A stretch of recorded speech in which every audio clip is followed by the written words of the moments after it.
Howdy. Welcome back to Calvary's Cave, where I do anime and manga reviews for all of your favorite shows, and today we are continuing our journey into the Berserk manga, more specifically, the Golden Age. If this is your first time here, my fellow anime and manga nerds, feel free to grab a snack, kick back, and enjoy. The rest of us cave dwellers welcome you. And real quick, before we begin, don't forget to hit that like button and subscribe, hit the bell for notifications so you don't miss a future upload. And for those of you who have missed my previous videos, feel free to click the link and check them out. But without further ado, let's just get into it. So this chapter opens up the morning after Guts and Casca had their intimate night with each other, and we're having our first pillow talking session. Casca thinks this is a perfect opportunity to recruit Guts back into the Band of the Hawks, but it's clear that he's standing firm. We then get a weird let him cook transition at a waterfall to cut back to the flashback of Guts, what he's been doing for the last year, and it looks like he was with this little girl and a blacksmith or a bladesmith. I'm not sure the correct terminology here. Guts is at the foot of this waterfall, and there's this girl at the top, and she cuts down some logs to help him train, I guess. And immediately upon slashing the logs, it looks like Guts' new big boy behemoth sword also gets shattered. Now, based off of this chapter, I didn't see a name for this little girl. I'm not gonna lie, I did a little bit of Google research, and apparently her name is Erica. And also in the official translation, they named the master bladesmith that's up in the mountains Godot, as in G-O-D-O, but I saw online that they go by G-O-D-O-T, so I'm not entirely certain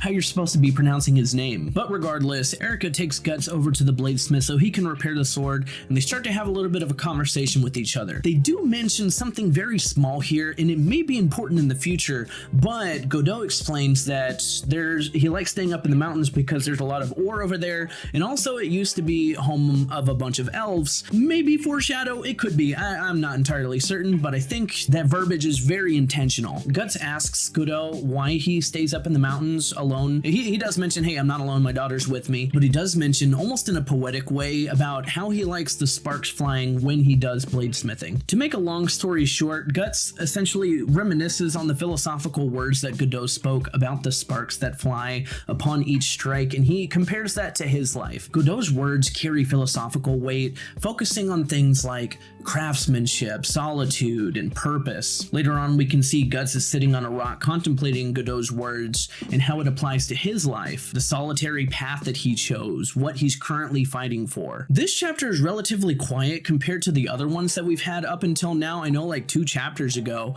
we were having a sparring match with Casca, and just before that, we were having this big fight with Silent and the Band of the Hawks. But this time around, it feels a lot more calm, like we're starting to get more intricate writing from Miura, and we also get to see a little bit more about what's going on inside of Guts' head. We do get this nice little bit of information that Guts was actually okay with Casca touching him on the first night that they met, and he doesn't really have an explanation why for it, but he just knows that when he's with her, he doesn't immediately panic like he does with others. It's these moments with Guts that I truly do appreciate. I do like when his character opens up in this more tender manner. Now, of course, we know that there was a 1-year time skip. I know the eclipse is coming soon, but I'm enjoying these more tender moments that we're having for right now. And right at the end of this chapter, we do see some King Cobra looking apostle, very reminiscent of the apostle that we saw during the Black Swordsman arc, or the beginning of the Black Swordsman arc. I don't really think it's him, but I could be wrong. And right as the chapter closes, we can see a close-up of the Behelit in some type of stream. It's clear that after this 1-year time skip, we're getting back into that plotline. This chapter marks the beginning of our grand rescue of Griffith into the depths of Windham Castle. As you can imagine, it's been a whole year and Griffith is pretty badly hurt. We finally get to see what's been going on inside of Griffith's mind inside of this dark cell. He thinks back to his tough childhood in the poor part of the city slums. Wait a minute. Dude, we're finally getting Griffith's backstory? He grew up with almost nothing and always dreamed of rising up and having his own kingdom. He talks in his thoughts about what a real friend means to him, and in his eyes, it's someone who chases their dream just as hard as he does. He also believes that sometimes you need to let go of someone important to you in order for you to reach your goal. And this part really shows how Griffith feels about Guts. He really sees Guts as someone special, somebody that pushed him to be more than what he was. But but also as someone who hurt him so deeply because he had to leave to achieve his own goals. And in this sad and deep moment, we can see that the God Hand is starting to reach out to Griffith. I just know everything's gonna go wrong. We got our 1 year time skip, and you know, the Skeleton Knight said that the eclipse is gonna happen in a year. It's coming, guys, and I'm not ready for it. Back to the present day, we can see that Casca is leading the band of the Hawks into Windham Castle. This is it, and this is one of the most dangerous missions that the band of the Hawks has been on. If anybody sees them, they're cooked. This is our grand rescue mission to save Griffith. So it looks like they head over to the cemetery, which is where the secret entrance into Windham Castle is, and our big brother Pippin shows up and he pushes this tombstone aside, and oh my god, he's so strong. Casca and Guts are noticeably more flirtatious with each other in the middle of a mission, and the rest of the crew can totally notice, but they're not saying anything. They're like, okay. Pippin does make a quick joke that he might not be able to make it inside of the hole, but our goat is able to make it inside anyways. So we have our small rescue team. We got Guts, Casca, Judo, and Pippin all going through this underground escape tunnel. Our mission is to reach the Tower of Rebirth where Griffith is currently being held. And while we're pushing forward, we can see that Guts is starting to have his inner thoughts about Griffith as well. Kind of like a nice little switcheroo of what we saw the last chapter. And Guts remembers key moments and key battles that they've shared over the years. All of the battles and all of the talks that they had, and how Griffith has chased his huge dream without ever stopping. Guts sees Griffith as someone who refuses to give up simply because his dreams are too big. And it really shows how much respect and connection that Guts still has with Griffith, even after all this time, even after everything that went down during the morning departure chapters. They finally climb out of the tunnel, and they're also in another grave, and we can see they're in some type of mausoleum area. And we can see that there are two women in hoods waiting for them in the shadows. But not to fear, everyone, these are the two that have been helping us with our grand plan today. The informants, if you will. And one of the girls does recognize Guts, so she pulls off her hood, and it's revealed that it was Princess Charlotte! And she's with her loyal maid, Anna. So it turns out that Charlotte herself was the secret informant, and she's the whole reason that the Band of the Hawks are here to rescue Griffith today. She's not my favorite character, but I do love her for this. She risked everything. Her safety, her position.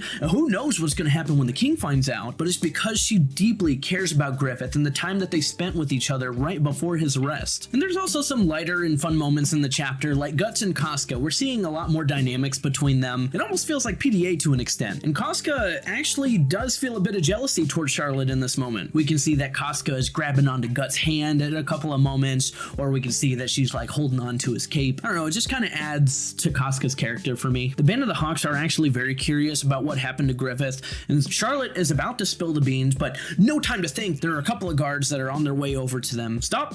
Who goes there? Charlotte rolls a nat 20 on the charisma check, and she's able to get the guards to look the other way. Guts is actually impressed that she has her uses, but it's clear that Charlotte bit off a little bit more than she could chew. She immediately faints because the pressure of having to deal with all of that was too much for her, but she is doing this because she truly does love Griffith. She's stepping out of her comfort zone in the hopes that she'll be able to save Griffith and be reunited with him once again. But now we get on to the interesting part, because Judo says something that's completely out of character, or maybe it's within his character and I just don't know him that well yet. He brings up the idea that it might be a good idea to take the princesses hostage, and Casca is a little bit disturbed by it. What are you thinking? How could you ever suggest something like that? And she's standing right there. But it turns out that Charlotte's pretty chill. She was like, you know what?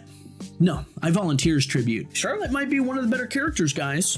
I don't know. She's pretty cool right now. I gotta say, guys, I'm really excited to keep reading and see what happens next. I'm gonna start this section off a little bit differently than usual. For some reason, this chapter actually splits off into two main stories, and I'm really intrigued by this new form of storytelling by Mira. Not only do we have this high-stakes rescue mission going on with Guts and Casca, but we also have something weird starting to develop with Rickert and the Band of the Hawks. But we'll get to that. First, we continue with our rescue team with Guts and Casca at the Tower of Rebirth. Charlotte is still committed to helping, even if it means letting them take her hostage in an attempt to save Griffith. That being said, her maid Anna does try to talk her out of it, but it's clear that Charlotte is sticking to her guns. Even Casca thinks it's a bad idea, you know, saying that like, hey, if we are caught, you're gonna be more of a nuisance to Griffith when he's finally set free. And even though Casca lays out some great points, Charlotte screams at the top of her lungs, not reading the room, and is like, no, I'm gonna do everything that it takes to save Griffith. I'll never leave him behind, or, you know, some garbage about that. I understand that it might be a little bit comedic, but Charlotte kind of annoyed me at this moment. Like, dude, this is the big mission. If anybody catches you, we're done for. She literally just bribed a couple of other guards to look the other way, and now she's screaming at the top of her lungs.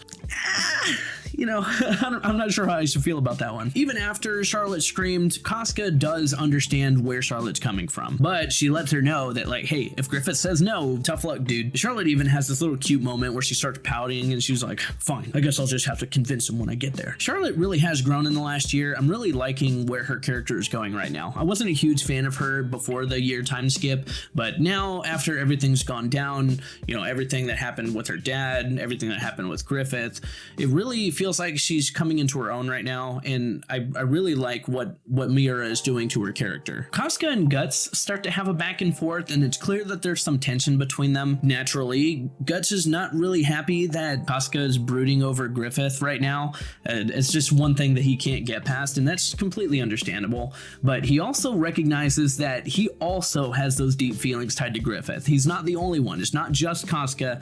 He recognizes that he's got the same problem too. I think this is also the first time we get to see some more action from Judo. He actually does this really cool like runway thing where he like throws some knives over to some guards. He's like, Charlotte, don't look at this real quick. Takes care of the guards. I thought that was really cool. Now this is where the chapter takes a weird turn, because we cut over to Rickard and the Band of the Hawks. They're patching up some unnamed character, and they're like, hey man, don't die, you know, Griffith is going to be coming soon. And Rickard leaves to go get some water, and he does see an elf in the trees. He was like, I'm pretty sure that was an elf. He runs over there, and it flies into the forest. What's really weird about this chapter is how it ends. Once Rickard loses the elf inside of the forest, he also hears the sounds of an enemy raid coming from the campsite. He has no clue what's going on, so he runs back, and we get this creepy full-page spread of like the campsite that they were at, completely black with a couple of like flames sprinkled here and there. I have no clue what's about to happen, but it's clear we're opening up two main plot threads, and something huge is definitely about to go down. Oddly enough, this next chapter is actually super short. This chapter solely focuses on what's going on with the Band of the Hawk. Rickard, one of the main characters, is roaming through the destroyed camp. He's clearly in shock and confused about what's going on, and of course he's hoping that some of his friends manage to escape the sudden attack. Now we're starting to get imagery of what we saw back in the Black Swordsman arc. We're starting to move over into the more supernatural elements of the story. As Rickard is moving through the chaos, he does see a figure of one of his buddies that was there, and he uses the last bit of his energy to tell Rickard to run. And from the shadows emerges this slug-like creature that is very reminiscent of the Count.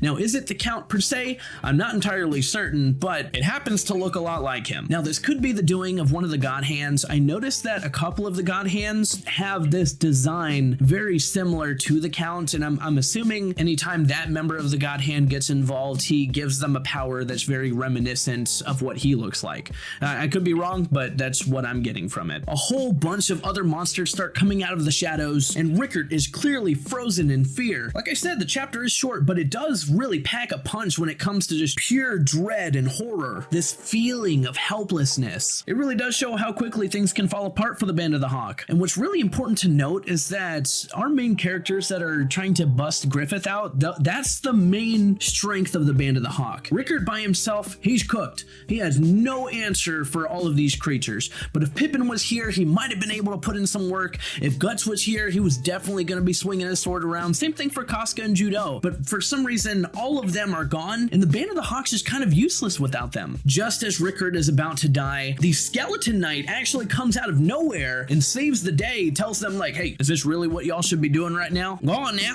Get on. All of the creatures escape into the night, and Rickard is clearly distraught by what just happened. The Band of the Hawks are gone. They are no more. From what I just read, they're gone. And so I have no clue where the story is going now. Even if we do bust Griffith out, what's the point? There's nobody here, which is why I know something else is going to happen. But, oh man, it's getting good. But that's enough about Rickard. This chapter continues off with Guts and Casca descending into the Tower of Rebirth. The group climbs down this impossibly huge cylindrical cylindrical hole that goes down into the deepest levels of Midland. It's built like this massive underground pit that descends into endless darkness, and a whole bunch of like dungeons have been constructed on the spiral staircase downwards. It's got this super creepy and oppressive feel that every step that you take going down makes you feel like you're walking into more and more danger. Charlotte gets jump scared by one of the inmates that are in there, and it's clear that he's had a hard time while he was there. Guts is getting a little bit annoyed by what Charlotte's doing, so he offers to carry her the rest of the way, and it adds this moment where Casca does show a little bit of jealousy, but she lets it go and we push forward. And as they're going deeper, Charlotte does explain the history of Midland, where it got its name, and essentially the origins of this giant hole that we're going down. She tells about the legend of the Supreme King Geiseric. He was the supreme leader from 1,000 years ago who was able to unite the nations and build this empire. Or in this case, the 1,000-year fiefdom. He was this conqueror who was able to expand his empire far and wide, but then one night, mysteriously, 5 angels appeared and wiped out his entire nation within one night. In this moment, Guts actually mentions that, hey, I'm pretty sure it was 4 angels, and they're like, whatever.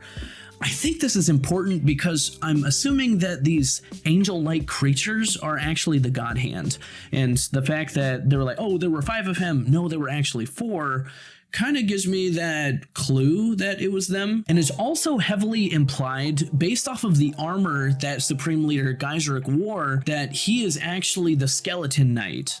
Now, there's no official confirmation for it, but it is heavily implied, so I had to look it up just to be sure, and apparently it's never explicitly stated, but yes, we're pretty certain that it's him, but there's no concrete evidence. I think what's really important to note here is that a kingdom that can flourish for 1,000 years can be wiped out in a single night. I feel like this backstory foreshadows that there are bigger forces at play, which of course we know the existence of the God Hand. It just kind of adds that little bit of lore that kind of connects the world together. Another interesting thing that happens in this chapter is that while they're walking down, Casca actually bumps her head on one of the stones that's poking out from the stairwell, and she drops her torch into the bottomless pit. Once it reaches the bottom, we see a whole bunch of corpses at the bottom, each of them being branded with the brand of sacrifice. I think that's interesting. I have no clue what it means, but I'm assuming that there was an eclipse level event that took place that ended the early reign of Midland. Unfortunately, the rest of our crew don't know what the brand of sacrifice is, so we're just walking into doom essentially. But that's enough time for chit chat, because we do reach the bottom of this dungeon. We open up the door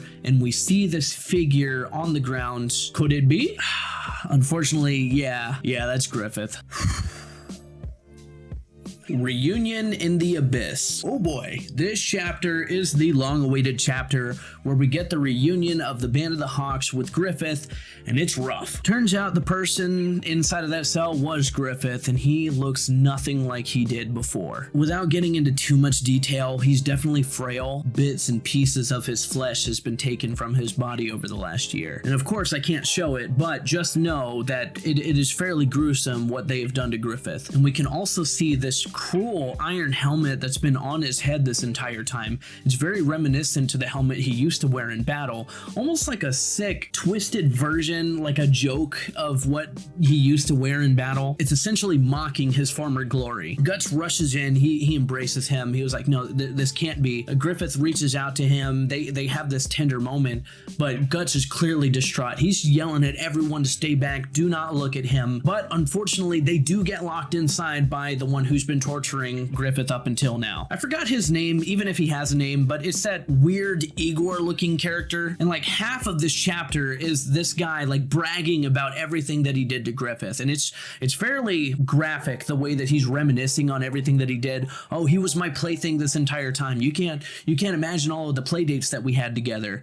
It's really sick. Guts is clearly furious at what's going on. And you know, he talks up a good game. He was like, you know, you can get mad all you want. You're not going to get through this door. It's like 4 times thicker than any other door. You're not getting through. But the straw that broke the camel's back is when he flashes Griffith's tongue. He was like, hey, this is a souvenir that I like to keep. This is my favorite part.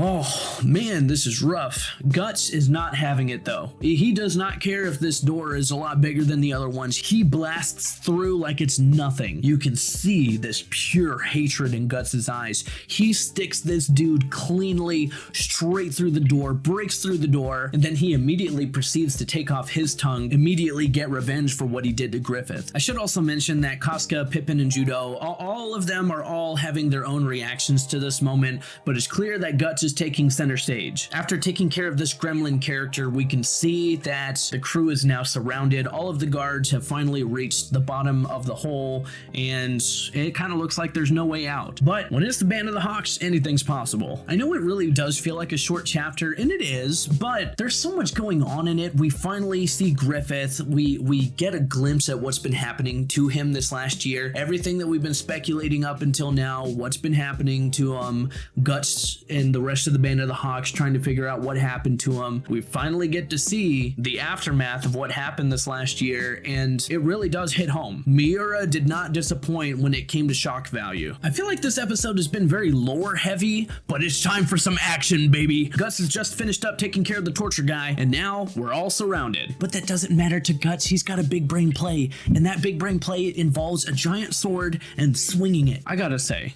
a majority of this chapter is nothing but action. Guts is going crazy, and even Casca explains it as more of like a whirlwind. Guts in this moment is actually a calamity. Anywhere that he swings his sword, nothing but corpses. He is wiping everyone out. Nobody is providing any challenge for him. There is a moment of comedic relief, which I'm not sure really fits the scene, but I think it's kind of funny. There's this one captain who's trying to tell everybody, hey, why are you so scared? You know, he's just one guy. The guys are like, isn't that the guy who killed 100 dudes in the past? And he was like, no, couldn't be. Think about it. No man can kill 100 men. It must be an exaggeration. I think it's just like a nice little nod to misinformation, especially in this day and age. The campfire stories about a man killing 100 men, I'm sure sounds outlandish, but it is the truth. It is what happens. Nobody can believe that Guts actually did that. And so, you know, people are taking it lightly. They're all like, look at him. You know, he's already tired. We can totally get him right now. But of course, Guts was just aura farming. He gets back up and he takes care of business. Immediately takes out the captain, takes out all the other dudes that were questioning him. Right when we finally make it outside, we can see a row of soldiers and they're taking aim, ready to lay waste to the remaining members of the Band of the Hawk. Right as they're about to fire, a whole bunch of arrows takes out all of those soldiers taking aim. Who could it be? Normally I do like a really cool reveal about who it is, but it's the king. We all hate the king, he sucks. But one interesting thing to note is that the king has aged horribly in the last year. All of his hair has been turned completely white. It's clear that he's still angry at Griffith, like, oh, Griffith, you're not allowed to take the light of my life and just run away. And in this fit of rage, he tells the guards to summon the Bakiraka. Now, what is the Bakiraka, you may ask? And that's a great question. A question for another video. Yes, everyone, that is it. That is the end of today's episode. A whole bunch has happened in this episode. We started off with Guts and Casca pillow talking to now we're with Griffith and it's time to make our grand escape, and now it's time to face off against the king. We lost the remaining army of the Band of the Hawks. Rickert is still alive, though he's a little shook about what happened to him. The Skeleton Knight makes an appearance. We get some lore dump about who he might actually be. We finally see Griffith, what's been happening to him. We see a lot more dynamic between Guts and Casca. Oh, everything is just coming together, but I am really enjoying what's going on so far. If this is your first time reading Berserk, feel free to leave a comment and let me know what you thought about these chapters. And if it's not your first time reading Berserk, let me know if there's something that I missed, like some key themes or some key character dynamics that I'm not picking up on. I'd love to hear what you have to say. But real quick, before you guys go, don't forget to hit that like button and subscribe, hit the bell for notifications so you don't miss a future upload. So you guys stay beautiful, and I will see you in the next video. You still here?